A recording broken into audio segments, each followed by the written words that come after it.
Pediophobia is the unwarranted and irrational, persistent fear or worry of dolls.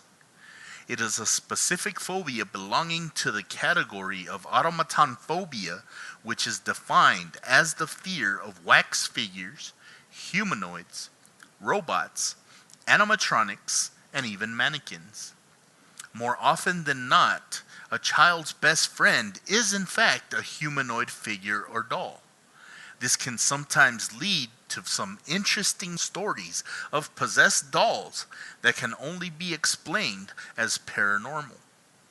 Fortunately, movie makers will always quench our thirst to satisfy what we cannot explain. And when that doll is the possessed vessel of a homicidal maniac, the outcome makes for one popular horror film series. Because for many, there is no fear worse than the thought of having your child's inanimate doll, the epitome of everything childlike, somehow come to life and terrorize your home. Don Mancini zoned in on this psychological fear when he introduced us to Chucky the Killer Doll in 1988. You see, in 1985, only 3 years before we were introduced to Chucky, Hasbro and Playskool introduced its new line of Buddy dolls. These toy dolls were found in millions of homes all across the country and worldwide. The Hasbro doll named the My Buddy bore an eerie resemblance to Chucky and the Good Guys doll from the movie. In fact, Don Mancini's first draft was not even called Child's Play. It was called Blood Buddy. In this early version of the movie, Andy was a creepy little kid with some serious anger issues. After developing an unhealthy attachment to the My Buddy doll, his teachers, bullies, and even his mother were attacked by the doll. This early version of Child's Play based the doll's need to kill on Andy's focused rage and not on voodoo magic. Don Mancini, however, had to change the script because he worried that the movie would get sued for copyright. Still, there was enough of a resemblance between Chucky to the My Buddy doll to cause some nightmares in the homes of millions of little boys during the late 1980s. While the idea of a doll coming to life sounds fictional at best, there is a doll out there that bears an eerie resemblance to Chucky. In 1906, Robert Eugene Otto of Key West, Florida was given a doll by one of his family's mistreated and abused Bahamian servants. This servant practiced voodoo and cast a spell on the doll. Standing 3 feet tall and sporting a Navy officer's uniform, Robert the doll became known as one of the most haunting doll possession stories of all time. Like Robert the doll, Chucky has cemented himself as one of the most recognizable horror icons ever. Chucky has been placed on the top horror movie villains of all times list, along with Freddy Krueger, Jason Voorhees, Michael Myers, Leatherface, Ghostface, Pinhead, Dracula, Frankenstein's monster, Pennywise the Clown, and Hannibal Lecter. Chucky's first appearance was in the 1988 movie classic Child's Play. Chucky was a serial killer known as the Lakeshore Strangler Charles Lee Ray, a name which, by the way, the movie producers concocted from a mixture of the names of 3 real-life famous killers: Charles Manson, Lee Harvey Oswald, and James Earl Ray. Charles Manson was the leader of the Manson family, who committed a series of 9 murders at 4 different locations in July and August of 1969. Lee Harvey Oswald was famously the man accused of assassinating President John F. Kennedy on November 22, 1963. And James Earl Ray is the man who pleaded guilty to the assassination of Martin Luther King Jr. Charles Lee Ray was a known serial killer who was taught Haitian voodoo by a voodoo priest named John Bishop. Charles is played by Brad Dourif, who also voices Chucky for all 7 of Chucky's movies. On the night Charles turned into Chucky, November 9, 1988, Charles is seen running from the police on the south side streets of Chicago. After he is shot by homicide detective Mike Norris, Charles makes his way into a Playland toy store and is forced into using a Haitian voodoo spell to transfer his soul into the body of a good guy's doll just before dying. A bolt of lightning finalizes the ritual, and Detective Mike Norris, who survives the blast, finds Charles Lee Ray's dead body in the rubble. Little did he know that Chucky would soon be seeking out his revenge. You see, before turning into Chucky, Charles Lee Ray had already murdered 22 different people. And if you tally up Chucky's kill count through all 7 of his movies, including those not captured on screen, Chucky is credited with another 53 kills, giving Chucky a whopping total of 75 murders on and off the screen. And those are just the ones that we know about. This is easy for Chucky to do because his transformation has allowed for his persistent ability to cheat death. Almost nothing can stop Chucky permanently. And while Chucky can indeed be hurt, dismembered, burned, and sometimes even killed, play with this. Andy! It never lasts, as Chucky always finds a way to come back. Furthermore, Chucky has recently upgraded his voodoo abilities, allowing him to possess multiple good guy dolls at once, and can even possess humans. Chucky, however, isn't without his flaws. His impatience and arrogance almost always catches up with him. And since Chucky measures in at a miniature 2 feet in size, he can sometimes get trapped and be subdued easily. But despite his small size and structure, Chucky has the strength and speed of a full-grown adult. He is easily able to restrain and kill humans 3 times his size, and always seems to have a knack for killing using any means possible.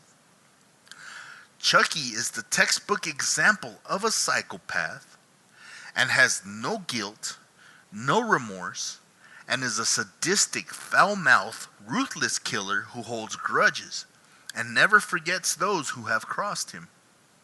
He will hunt his victims down, and if this takes too long and he gets bored, he will kill others in the process, just for fun. And he will use the most ordinary but unorthodox ways to do it. In fact, Chucky has used everything from his hands to a toy hammer and even duct tape or rat poison to get the job done.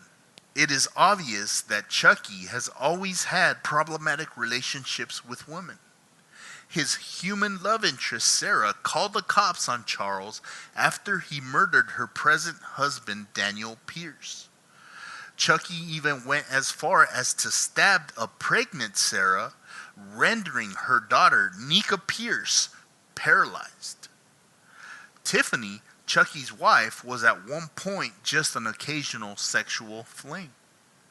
Despite Tiffany's years of devotion, Chucky never really loved Tiffany. You mean you weren't going to ask me to marry you? What are you, nuts? In fact, Chucky has killed Tiffany 3 different times. Her first death came when Chucky, pissed that she had locked him in a cage after refusing to marry her, electrocuted her in the bath, and with the same voodoo seance that turned him into Chucky, turned her into the bride of Chucky.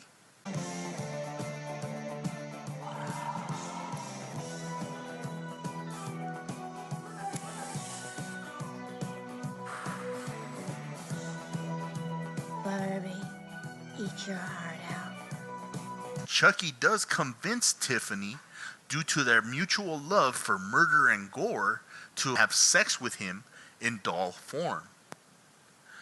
The seed of Chucky, or Chucky and Tiffany's child's name, is Glenn/Glenda. Glenn and Glenda was born as a result of Chucky and Tiffany having sex as dolls. Being born a doll, Glenn/Glenda was born anatomically incorrect. In other words, he/she has neither a penis nor a vagina. See? What did I tell you?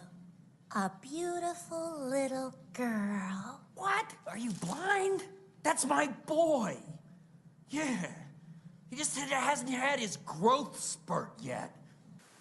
What many people do not know is that Glenn/Glenda's character is a huge reference to the 1953 American film Glenn or Glenda, directed by and starring Ed Wood and Bela Lugosi. This film chronicles a man who is about to marry his wife, but struggles with his need to cross-dress as a female. Being an actual cross-dresser in real life, Ed Wood used this film in the 1950s as a plea toward tolerance of the transsexual community. Ed Wood would later be portrayed in the movie Ed Wood by actor Johnny Depp alongside Bill Murray in 1994. Glenn/Glenda, however, is not a transsexual being. Glenn/Glenda is actually someone that suffers from a split personality. As Glenn, the doll is very calm and does not like killing at all. As Glenda, the doll twitches. She is very violent. She steals, starts fights, yells out vulgar profanities, and she loves to commit murder. At one point, Tiffany, Glenn, and Glenda all become human. In the process, Chucky gets killed by his son Glenn, and he is once again forced to be an entity without a body. He does, however, come back with the help of the bride of Chucky, who has now possessed actress Jennifer Tilly's body. So, who's next? And with her help, Chucky is able to possess Nika Pierce, the paralyzed daughter of his first love interest, which is the body that Chucky currently resides in.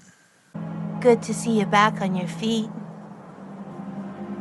You look great, Tiff.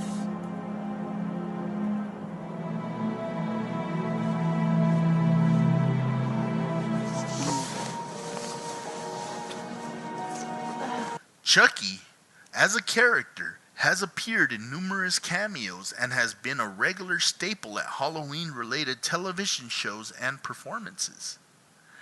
Chucky appeared at the very first Horror Hall of Fame alongside Robert Englund, aka Freddy Krueger.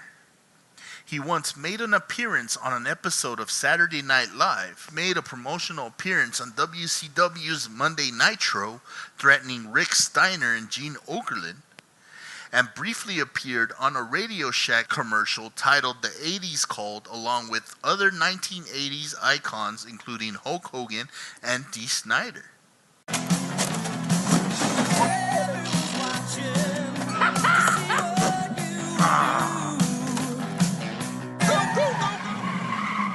In 1991, Innovation Publishing even made a 5-edition comic book series titled Child's Play, Rappers have also borrowed Chucky's persona, with rapper Bushwick Bill dropping hits like Chucky and Chuckwick, and Ski Mask the Slump God having used Chucky in his 2017 music video for the hit Catch Me Outside. Hey, okay. Naruto, Nine-Tail, Falso First. I feel like a Gucci ad-lib bird. Chucky will also be making a cameo appearance in the 2018 movie Ready Player One. Are you willing to fight? Help us save the Oasis.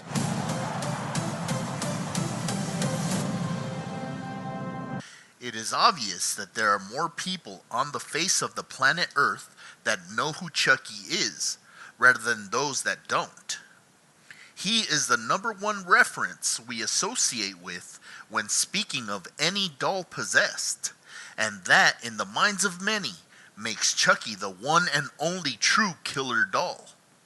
And it will probably be a while before anyone can truly challenge Chucky for that throne. Best believe he has earned it.